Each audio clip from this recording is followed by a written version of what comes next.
Hello! In this video we are going to be changing the lock case on a GU multi-point lock.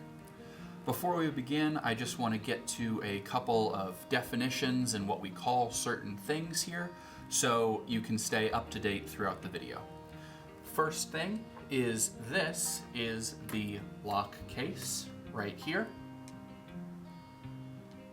This is the face plate of the multi-point lock, and on the back of the faceplate is the drive bar right here. Another good thing to note just before we begin is that a lot of this video is going to be changing the lock case. You can replace the faceplate and the drive bar of the lock case in the multi-point lock, but if you ever unscrew anything from the lock case itself, be it here, here, or here, you void the warranty and it is non-returnable. Just something to keep in mind.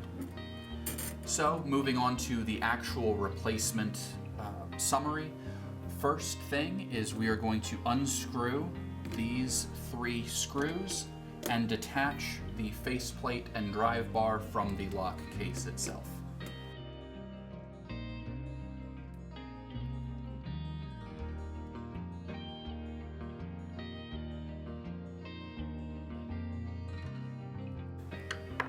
Once you have those screws out, all you have to do is lift up on the faceplate and drive bar. We are going to set our old lock case aside and bring out our new one. Now on the back of the faceplate and the drive bar, you can see here and here that there are small divots in the drive bar. These line up with the small bars here and here. In order to replace the drive bar and faceplate on top and make sure that those divots on the drive bar line up with the bars in the lock case.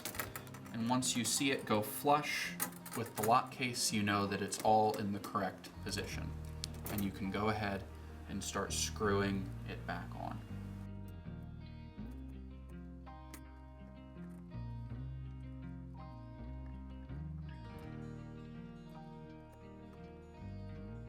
Once that is screwed back on, we are going to test that everything is in the correct position.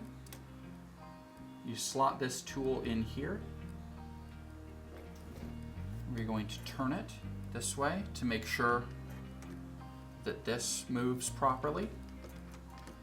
And then we are going to turn it in the opposite direction. 1, to make sure that the deadbolt pops out, and 2, to make sure that the rest of the drive bar moves along with that deadbolt, which, as you can see, it does. This means that everything is in the correct position. The last thing to do before you're done and before installation is to make sure that the deadbolt is engaged and flip this to a vertical position. If you have any questions, please feel free to leave a comment below and one of our specialists will reply. Otherwise, you can call us or visit our website at allaboutdoors.com and our specialists can help you there as well.